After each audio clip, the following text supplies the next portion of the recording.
Hello everyone, welcome back. हम लोग कर रहे हैं मेथड्स ऑफ रीअपोर्शनमेंट ऑफ ओवरहेड्स कि जो भी हमारी ओवरहेड कॉस्ट होती है उसे किस तरीके से हम रीअपोर्शन करते हैं बिटवीन डिफरेंट प्रोडक्शन डिपार्टमेंट्स। तो जो भी हमारे सर्विस डिपार्टमेंट की कॉस्ट हम कैलकुलेट करते हैं थ्रू अपोर्शनमेंट, जब हम अपोर्शनमेंट के थ्रू जो भी हमारी सर्विस डिपार्टमेंट की कॉस्ट होती है उसे हम प्रोडक्ट डिपार्टमेंट को अपोर्शन करते हैं, जिसे हम बोलते हैं रीअपोर्शनमेंट। तो देखिए, सबसे पहले हम लोग क्या करते हैं, हमारे पास कुछ प्रोडक्ट्स होते हैं, ए प्रोडक्ट एंड बी प्रोडक्ट। तो ये हमारा प्रोडक्शन डिपार्टमेंट होता है।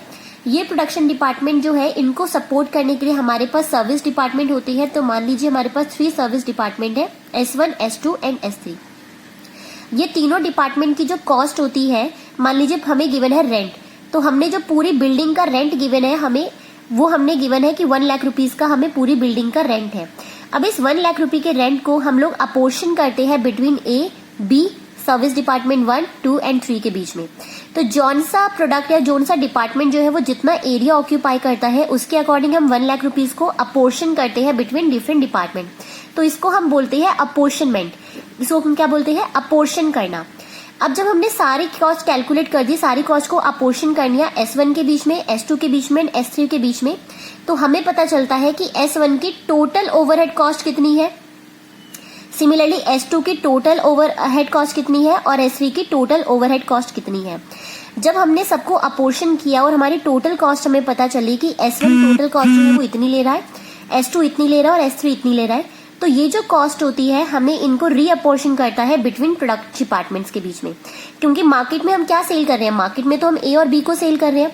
तो ये जो कॉस्ट है हमारी, इस कॉस्ट को हमें ए और बी को एलोकेट करना है, अपोर्शन करना है, ताकि हम एक सेलिंग प्राइस को डिटरमिन कर सके। अगर हम इस कॉस्ट को इग्नोर कर देंगे तो ये वाली कॉस्ट तो हमारी कवर ही नहीं हो पाएगी ना सेलिंग प्राइस के थ्रू। तो ये जो कॉस्ट होती है एक रीजनेबल बेसिस के थ्रू हमें अपोर्शन करना होता है इनको product A and product B के डिपार्टमेंट में। तो इसी को हम बोलते हैं रीअपोर्शन करना।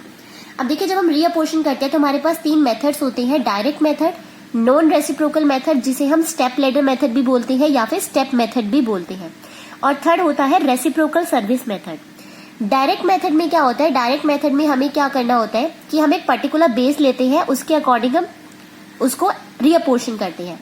फॉर एग्जाम्पल, मेरे पास है पावर डिपार्टमेंट। पावर डिपार्टमेंट क्या करता है कि इलेक्ट्रिसिटी सप्लाई करता है, जो पावर होती है वो सप्लाई करता है product A and product B को, तो ये दोनों को सप्लाई करता है। अब पावर डिपार्टमेंट ने बोला कि मेरी जो टोटल कॉस्ट है वो 1 लाख रुपीज की आई है पूरे साल की, तो 1 लाख रुपीज की कॉस्ट को हमें ए और बी में अपोर्शन करना पड़ेगा।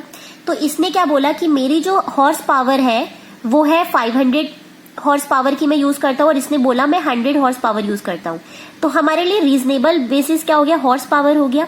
तो हम 5:1 की रेशियो में इस 1 लाख रुपीज को डिस्ट्रीब्यूट कर देंगे ए और बी में। ये होता था डायरेक्ट मेथड।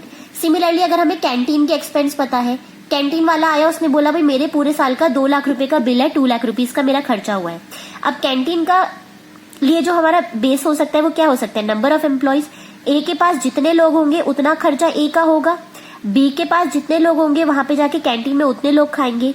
तो हमारे पास क्या बेसिस हो जाएगा, नंबर ऑफ एम्प्लॉइज। तो ए ने बोला कि मेरे पास 50 लोग हैं, बी ने बोला मेरे पास 30 लोग काम करते हैं, तो हम 5:3 की रेशियो में इस ओवरहेड को डिस्ट्रीब्यूट कर देंगे डिपार्टमेंट ए और डिपार्टमेंट बी में। तो ये तो होता था सिंपल डायरेक्ट मेथड कि आपने एक पर्टिकुलर बेस लिया और उसके अकॉर्डिंग आपने जो भी ओवरहेड होते थे सर्विस डिपार्टमेंट की वो डिस्ट्रीब्यूट कर देते थे ए और बी के बीच में।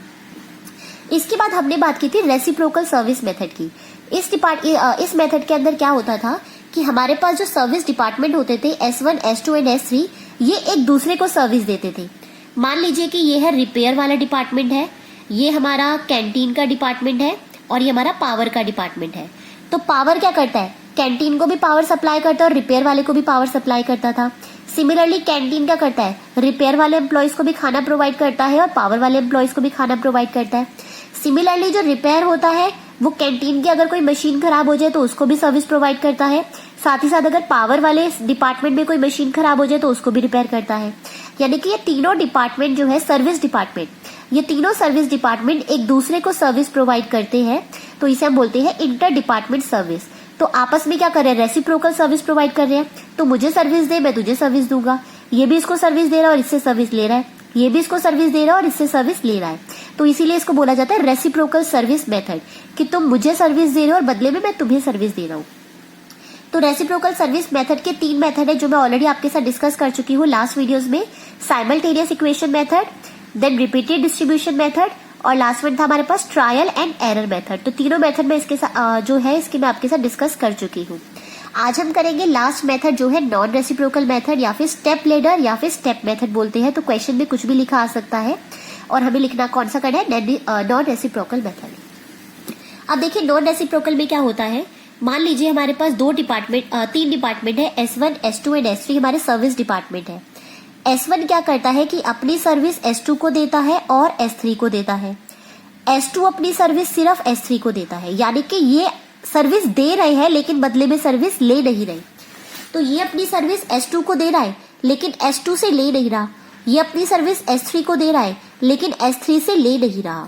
सिमिलरली S2 जो है वो सर्विस ले रहा है S1 से लेकिन उसको दे नहीं रहा। वो दे किसको रहा है, S3 को दे रहा है, और S3 किसी को भी सर्विस नहीं दे रहा। ठीक है, तो इस तरीके से जो डिपार्टमेंट्स होते हैं, सर्विस डिपार्टमेंट जो सर्विस लेते तो है लेकिन दूसरे को सर्विस देते नहीं है, यानी कि ये क्या हो गया, नॉन रेसिप्रोकल, कि मैं आपसे लूंगा लेकिन आपको सर्विस दूंगा नहीं। तो यहाँ पे कौन सा मेथड लगेगा, नॉन रेसिप्रोकल मेथड, यानी कि सर्विस ली है पर हम देंगे नहीं। तो अगर क्वेश्चन में आपको दिखता है इस तरीके का कि सर्विस एक डिपार्टमेंट ले रहा है लेकिन दे नहीं रहा, तो आपने नॉन रेसिप्रोकल मेथड लगाना है, क्वेश्चन आपसे बोले या ना बोले। और अगर आपको दिखता है क्वेश्चन में कि सर्विस डिपार्टमेंट जो है वो एक दूसरे को सर्विस ले भी रहे हैं और एक दूसरे से सर्विस दे भी रहे हैं, तो आपने रेसिप्रोकल मेथड लगाना है वहां पर। और अगर क्वेश्चन डायरेक्ट मेथड के थ्रू बोलता है, जैसे आपको क्वेश्चन में गिवन होगा हॉर्स पावर कितनी है या नंबर ऑफ एम्प्लॉयज कितने हैं, तो उस केस में आपने डायरेक्ट मेथड अप्लाई करना है। ठीक है, तो आज हम करेंगे नॉन रेसिप्रोकल मेथड स्टार्ट। अब देखिए इसे इस क्वेश्चन से समझते हैं। हमारे पास 4 डिपार्टमेंट है, X, Y, A and B। X and Y जो है वो हमारे पास सर्विस डिपार्टमेंट है और A और B जो है हमारे प्रोडक्शन डिपार्टमेंट है। इनके जो टोटल ओवरहेड कॉस्ट है वो 2 लाख रुपीज है, इसकी 1,50,000, इसकी 3 लाख और इसकी 3,20,000। X जो है वो अपनी कॉस्ट की जो भी उसकी सर्विस है वो 25% सर्विस जो है वो Y को प्रोवाइड करता है, 40% A को एंड 35% B को प्रोवाइड करता है। Y जो है वो X को कोई सर्विस प्रोवाइड नहीं करता लेकिन 40% A को देता है और 60% B को देता है। A और B जो है वो प्रोडक्शन डिपार्टमेंट है, तो ये अपनी कोई सर्विस तो प्रोवाइड नहीं करेंगे, तो इसलिए X और Y की हमें सर्विस पता है। अब देखिए X जो है वो Y को दे रहा है लेकिन Y से ले नहीं रहा। अगर यहाँ पे गिवन होता कुछ भी परसेंटेज तो ये रेसिप्रोकल मेथड हो जाता, बट क्योंकि X सिर्फ दे रहा है लेकिन ले कुछ भी नहीं रहा, तो यानी कि कौन सा मेथड हो जाएगा, नॉन रेसिप्रोकल मेथड। अब यहाँ पे हमें कैसे प्रोसीड करना होता है, हमने देखना है कि ऐसा कौन सा डिपार्टमेंट है जो सबसे ज्यादा डिपार्टमेंट्स को सर्विस प्रोवाइड कर रहा है। तो देखिए यहाँ पे हमारे पास 2 ही सर्विस डिपार्टमेंट है, S1 एंड S2।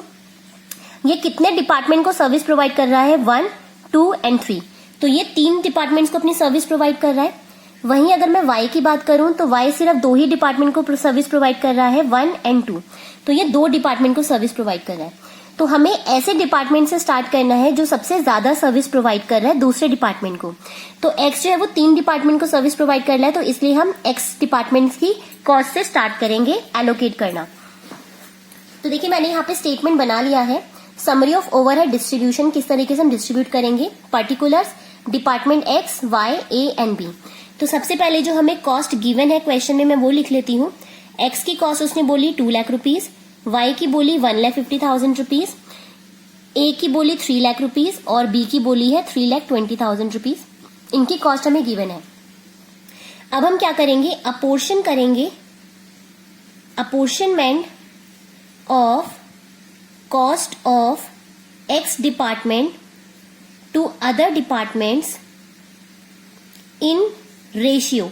अब देखिए कौन सी रेशियो में डिस्ट्रीब्यूट करेंगे, 25% इट्स टू 40% एंड 35%। तो ये जो प्रपोर्शन हमें गिवन है इसी में करेंगे। तो किस प्रपोर्शन में करेंगे, 25%, 40% एंड 35%। तो इसके पास 2 लाख की कॉस्ट है, तो 2 लाख का 25% कैलकुलेट करेंगे तो हमारे पास आ जाएगा 2 लाख का 25% कैलकुलेट करेंगे तो दिस विल बी 50,000 रुपीज। तो ये 50,000 रुपीज इसने इसको एलोकेट कर दिया। 2 लाख का 40% जो है यानी कि कितना, 80,000, वो इसको एलोकेट करेगा, और 2 लाख का 35% जो है वो इसको एलोकेट कर देंगे यानी कि 70,000 रुपीज। अब हम इनकी टोटल कॉस्ट निकाल लेते हैं कि टोटल कॉस्ट कितनी हो गई अपोर्शनमेंट के बाद। तो टोटल ओवरहेड कॉस्ट कितनी कितनी हो गई। अब देखिए एक्स की कॉस्ट को अपोर्शन कर दिया है तो 2 लाख रुपीज यहाँ से माइनस हो जाएगा क्योंकि इसकी कॉस्ट तो हमने एलोकेट कर दी। तो अगर मैं टोटल कॉस्ट की बात करूं तो एक्स के पास अब कोई कॉस्ट नहीं है, इसकी कॉस्ट जो वो डिफरेंट डिपार्टमेंट्स को हमने अपोर्शन कर दी। वाई के पास आ गई है 2 लाख रुपीज की कॉस्ट, इसके पास कॉस्ट हो गई टोटल 3,80,000 रुपीज और इसके पास टोटल कॉस्ट हो गई है 3,90,000 रुपीज की कॉस्ट। अब हम करेंगे वाई डिपार्टमेंट की कॉस्ट को अपोर्शन, क्योंकि वाई क्या है, एक सर्विस डिपार्टमेंट है, तो सर्विस डिपार्टमेंट की कॉस्ट को ए और बी में अपोर्शन करेंगे। किस रेशियो में करेंगे, क्वेश्चन ने बोला है कि वाई जो है वो अपनी सर्विस का 40% ए को देता है और 60% बी को देता है। तो वाई का 40-60 के रेशियो में इन दोनों को एलोकेट कर देंगे, सॉरी अपोर्शन कर देंगे। तो यहां पे लिख देंगे apportion of overhead cost of Y department to A and B in ratio. कौन सी रेशियो में, 40% और 60%, यानी कि आप इसे 2:3 भी बोल सकते हैं। तो 2 लाख का 40% यानी कि 80,000 रुपीज जो है वो हम ए डिपार्टमेंट को दे देंगे और 2 लाख का 60% जो है यानी कि 1,20,000 रुपीज जो है वो हम बी डिपार्टमेंट को दे देंगे, 1,20,000। और 2 लाख रुपीज की जो कॉस्ट है वो इसकी हम यहाँ से माइनस कर देंगे क्योंकि इसकी जो कॉस्ट है वो हमने एलोकेट कर दी दूसरे डिपार्टमेंट को। अब हम टोटल कॉस्ट कैलकुलेट कर लेते हैं कि टोटल ओवरहेड कॉस्ट कितनी हो गई है। वाई के पास कोई कॉस्ट नहीं बची, सिमिलरली एक्स के पास भी कोई कॉस्ट नहीं बची। उसके बाद ए के पास कितनी हो गई, 3,80,000 पहले था, 80 उसे वाई से मिल गया तो टोटल हो गया 4,60,000 रुपीज की इसकी कॉस्ट। सिमिलरली बी के पास कितनी हो गई, 390 पहले थी, 120 और मिल गई उसको, तो यानी कि 5,10,000 रुपीज जो है वो बी डिपार्टमेंट की कॉस्ट हमारी आ गई है। तो इस तरीके से हमें अपोर्शन करना होता है, कुछ भी नहीं करना था, पहले जिसकी जो कॉस्ट गिवन थी वो हमने सिंपली राइट कर दी है। उसके बाद जो डिपार्टमेंट ज्यादा सर्विस प्रोवाइड कर रहा है उसकी कॉस्ट को अपोर्शन करना है in the ratio given in the question. उसके बाद टोटल कॉस्ट निकाल लेनी है। वाई की खुद की कॉस्ट तो 1,50,000 थी, उसके बाद 50,000 की सर्विसेज वो एक्स से ले रहा है तो इसकी टोटल कॉस्ट कितनी हो गई, 2 लाख रुपीज हो गई। उसके बाद इस डिपार्टमेंट की जो कॉस्ट है वो बाकियों को अपोर्शन कर देंगे in the ratio given in the question और टोटल निकालेंगे, हमें पता चल जाएगा ए और बी का कितना ओवरहेड कॉस्ट है। तो इस तरीके से आपने इस क्वेश्चन को करना था, बहुत ही इजी से क्वेश्चंस होते हैं इस चैप्टर के। आई होप आपको ये टॉपिक समझ आया होगा। Thank you.